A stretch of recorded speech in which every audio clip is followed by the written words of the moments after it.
Heavenly Father, we want to thank you for the symbol of oneness that we are doing between your servants.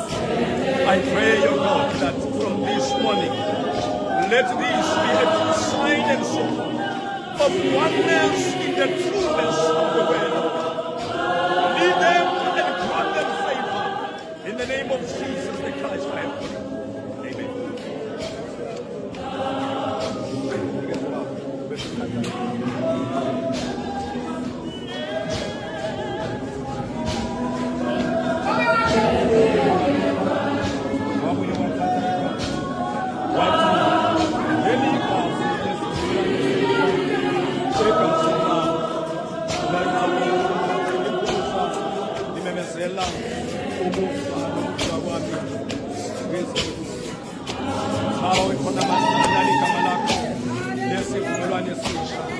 elimemeza ukuthi elokusha kunelika abela